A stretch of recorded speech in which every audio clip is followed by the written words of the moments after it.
Speaking of politicians, Stephen Harper is an asshole. The Harper bot, I think they recently upgraded his AI.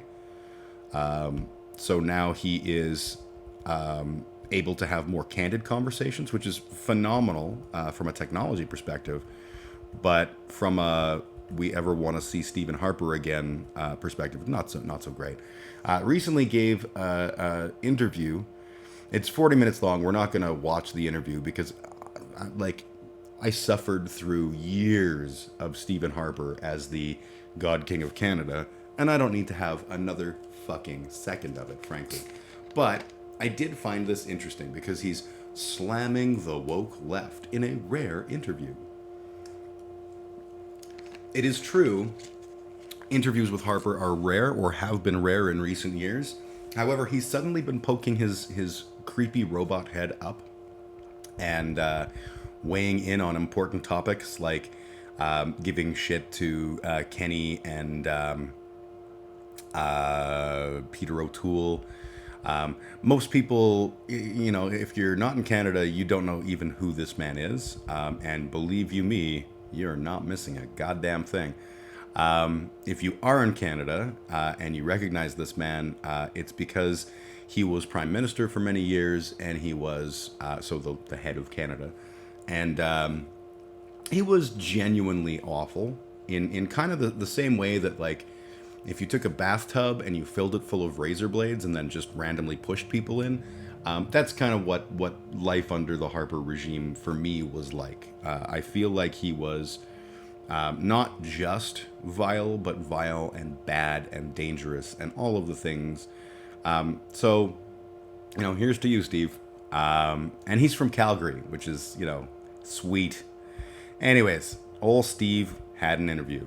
In a rare and uniquely candid interview, former Prime Minister Stephen Harper warned of a nihilist modern left bent on ripping everything down and seeking to end the democratic system. My ex donated to the federal conservatives, so I saw him on the annual calendar we got. He assured me he didn't use our money to pay for it. He used his money for it. If there's ever been a better, like, this is why divorce happens, it would be this kind of thing. Supporting someone like Stephen Harper or the people who are all butthurt because, they got into QAnon, and then their family was like, I don't want to hang out with you anymore. And they're like, it's the radical. No, you're the radical, you tweak. If it plays out, our societies fail, Harper said in the Tuesday edition of the podcast American Optimist. He added, the adolescent egos of the woke university crowd is not an alternative governing philosophy for any society. Which is interesting because, generally speaking, every single person who goes to university and is quote-unquote woke actually presents the argument that rather than democracy, we should just have adolescent egos of the woke university college crowd in power, which is, of course, a lie. Stephen Harper is just full of shit. The former conservative leader rejected the claim, taken up in recent years by many senior Democratic politicians and organizations such as Black Lives Matter, that the United States is fundamentally racist. Okay, I'm not at all surprised by that because Stephen Harper is a ghoul. I almost said racist. I can't say if he's racist. I'm fairly certain he is. His comments about old stock Canadians being an example of what I would call really, like, sketchy bullshit. But I'm not going to say Stephen Harper's a racist. He wasn't up on his platform, saying half the shit that Trump said. So, the benefit unnecessarily given of the doubt. What I see is all these supposedly repressed races trying desperately to become Americans, said Harper. I don't even know what he means by that. Is he talking about illegal immigrants? Is he referring to the fact that Black Lives Matter is a repressed race that's desperate to become American? Hello, Sugar, how are you? I genuinely don't understand. I'm assuming this makes more sense in context, but I'm also assuming I am not watching 39 minutes and 6 seconds of Stephen Harper. While the 62-year-old former leader said Western societies should strive to make constant progress, something notably absent from any conservative policy platform. It should not be premised on the assumption that, or premised, sorry, on the assumption that everything is wrong and terrible and awful. I agree. I don't think everything is wrong and terrible and awful, but I think there is plenty of wrong, terrible, awful that we need to address, and that the only way to address it is to draw attention to it. And I actually think that's a patriotic statement. I can see lots of things wrong with my own country, and yet you travel around the world, and there's no other time in history and no other place you'd rather be. So clearly, that means there's no reason to change anything, because for all of human history, this is as good as it legally can get. Okay, Stephen. Okay, you're cool.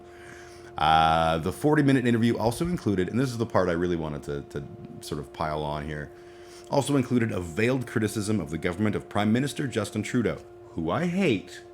Again, Trudeau garbage. While Harper says he tries not to critique his successor government, he implied that a conservative administration would not have suffered delays in securing adequate doses of the COVID-19 vaccine. You're saying premised forever? Well, premise is a valid pronunciation. It just didn't work in that context. So shut up. But yeah. So essentially, what he's saying is, if only the gosh darn conservatives were in power, and instead of that dumb Trudeau, then we would have had adequate doses of COVID-19. So that begs the question: why? Why didn't we get vaccines in time? So let's go to this article in The Conversation. Academic rigor, journalistic flair, or rigor, I guess. Rigor. Geez, I'm all about the pronunciation today. So this is the roots of Canada's COVID-19 vaccine shortage, going back decades. As of February 5th, Canada had administered, obviously this is dated, had administered 2.7 COVID-19 vaccination doses per 100 people, compared to 61.7 for Israel and 16.2 for the United Kingdom. By contrast, Canada has signed contracts with 7 different companies for a total of 234 million doses, with options for tens of millions more. What's going on? To understand the problem, we need to go back to the 1980s. At that time, the government-owned Candid Labs was producing vaccines here in Canada, and decision-making was in the public realm. But Candid was partially privatized. I wonder who done that. And then finally allowed to be sold to the French company Mérieux, now part of Sanofi, by the conservative government of Brian Mulroney. So conservatives selling off partially and then ultimately selling the entire thing of Candid Labs. Fast forward to the 2000s, when Quebec-based vaccine manufacturer IAF Biochem went through a couple of sales and ended up being owned by GlaxoSmithKline. Sanofi and GSK still make vaccines. Oh, fuck off with all the reader survey shit. Still make vaccines in Toronto and Sainte-Foy, but I don't know what the fuck, Sainte-Foy, whatever. Sainte-Foy. But decisions about what vaccines to produce and are not in Canadian hands. So GlaxoSmithKline and Sanofi both, you'll notice we're not all clamoring for that new GSK vaccine. They didn't make one. So the fact that our major lab isn't making a vaccine, that's a thing. And that's completely out of our control because we sold it to the people who didn't bother making a vaccine. Unheeded warnings. It didn't have to be that way. After the SARS outbreak in 2003, the report Learning from SARS, led by Dr. David Naylor, recommended that Canada develop a national vaccine strategy and prioritize the security of our vaccine supply. We got another warning about the need for a secure and steady supply of vaccines with the H1N1 pandemic of 2009, when there were production delays at the GSK plant in Sainte-Foy. I'm just going to say it like that. I don't know what's Sainte-Foy. I don't know how you would say foy in French. Nobody seems to have been paying attention. As a result, when the COVID-19 pandemic started, Canada was left with few options. Our first attempt to ensure domestic production was a deal with the Chinese manufacturer CanSino Biologics in May 2020. Had that deal gone ahead, it would have involved trials at the Canadian Centre for Vaccinology at Dalhousie University, and if successful, subsequent domestic manufacturing But within days of the agreement being announced, there were already troubles as the Chinese delayed sending the seed material for the vaccine, and ultimately it never arrived. So far, the liberals ruined vaccines, and the conservatives would have done better. So our answer is, we would have produced it here, except that we couldn't have. None of the major labs were doing that.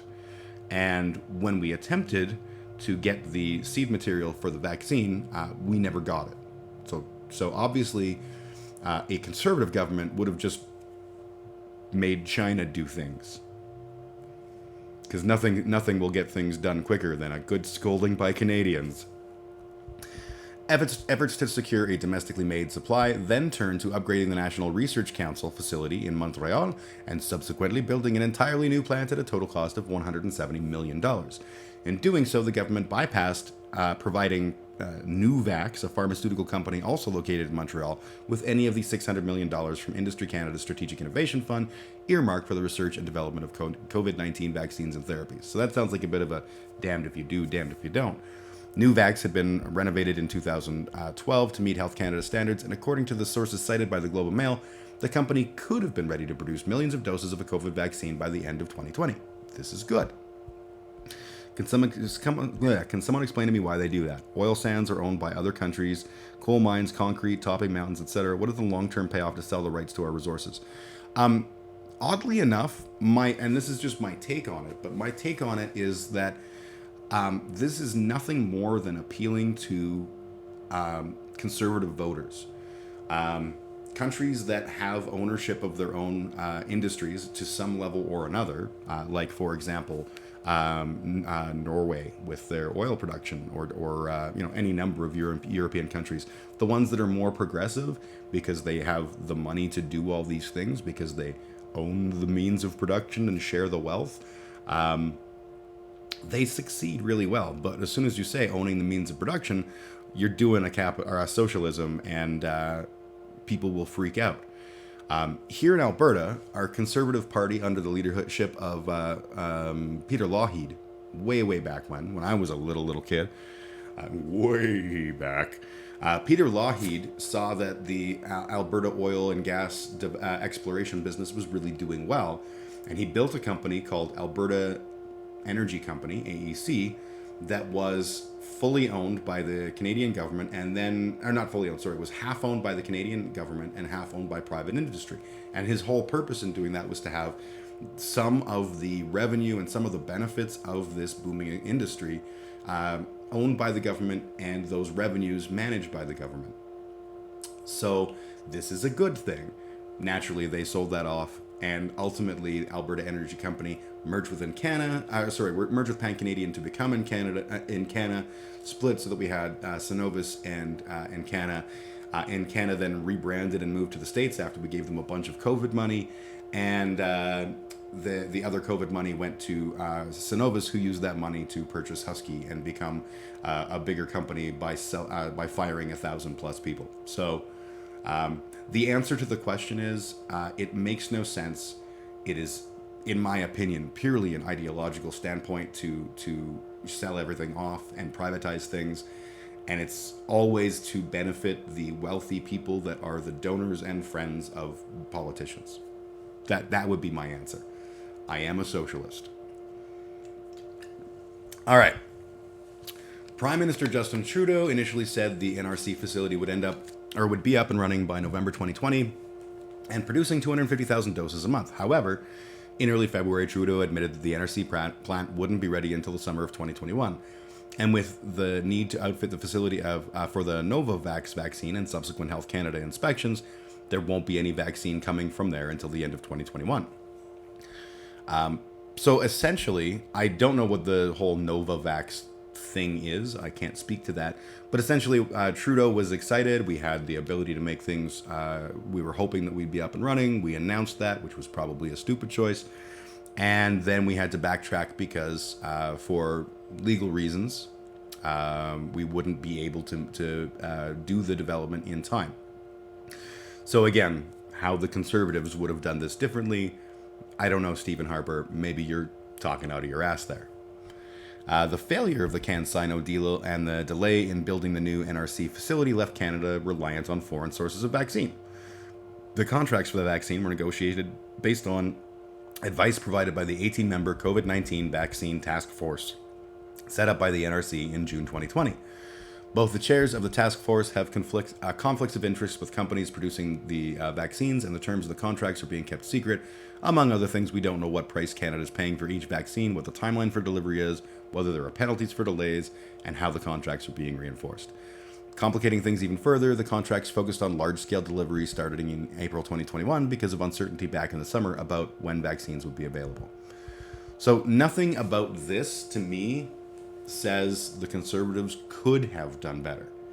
I could see them doing worse. All you need to do is look to the South and go, wow, sometimes Conservatives suck at these things. But legitimately, like, the things that got in the way of Canada doing this, the only thing that you could say would have been potentially done different that could have stopped this would have been investing ahead of time in some of the massive spending that we needed to do in order to have these vaccine laboratories up and ready, which is a valid criticism. But again, the ones we had were canceled by Conservatives. The fact that Justin Trudeau didn't fix any of the Conservatives' problems in the time that he was, leading up to this is no surprise to anyone, because Justin Trudeau is a worthless sack of crap who does nothing. He just goes in front of cameras in a shirt and goes, "Look at me, I am a woke boy. Enjoy my wokeness." And then nothing changes. He's basically just a prettier version of every Canadian liberal currently on the docket. You had in the past, you had guys like Jean Chrétien who, like him or hate him, did things. Personally, I don't particularly like Chrétien, but he was better than Mulroney, and he was better than a lot of the alternatives they presented at the time from the Conservative Party. And at that time, really there wasn't a strong other option. So it was either take Jean Chrétien or like Joe Clark or some shit, and like no one needs that in their life.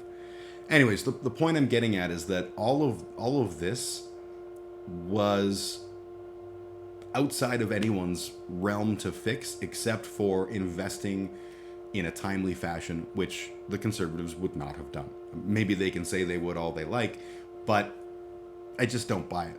I just don't buy it. We had a date here earlier. Where was that? So Nuvax, this is very fair, and I have to give credit where credit's due. Nuvax was renovated in 2012 to meet Health Canada standards and could have been ready to produce COVID-19 vaccine by the end of 2020. And 2012 would be, to be fair, smack dab in the almost ass end of Stephen Harper's prime minister run. So yes, he was prime minister when this renovation happened, which could have solved the problem. But again, where is the Nuvax? Nuvax, the thing was up here, yeah. So we basically, I guess, you know what we did? We screwed up here. We built an entirely new plant for $170 million, and we didn't give Nuvax the money that was earmarked for development of COVID-19 vaccines. So, okay, you know what? I'll give you that. Assuming that the Conservatives had done this part, because this definitely, now that I'm sort of mulling it all together, this is definitely a step on stupid toes that probably did cause us some pain. So if we give the massive benefit of the doubt to the Conservative Party, maybe they would have done a better job here. I'll grant that that's a potential in one very small thing. But I don't think it's a fully reasonable argument to say that a Conservative government would have done better. Particularly the Conservative governments we're seeing right now, both in Canada and abroad, they're not talking about doing things like investing in vaccine places. They're talking about how viruses aren't real. So I don't really see that we would have been any better as a result. Greetings, fellow travelers. I see we're already deep into it. They definitely have done a better job of more people dying of COVID. Yeah, absolutely. Like if there's a fight to be had, The conservatives will always win when it comes down to not investing money resulting in people dying. So that's kind of a shitty race to win, but I'm just a creepy socialist. First off, I want to say thank you for watching. If you've enjoyed, please like and subscribe. It really does help me out. Thank you to my patrons that support me on Patreon. I am a little streamer, and these people are all really awesome for supporting me. Thank you to I Am Canadian. Special huge thanks go to my one prophet, Shithead Dave Anderson. And of course, my final tier of supporters is the Gods. This tier is the most expensive and likely to never have any members, but Patreon really told me I should have one, so it's true, I guess. There are no gods. I try to put up stuff at least once a week, and I live stream every Saturday at noon Mountain Time on Twitch, YouTube, and Facebook, like an old man. Again, thanks for watching, and have a kick-ass day.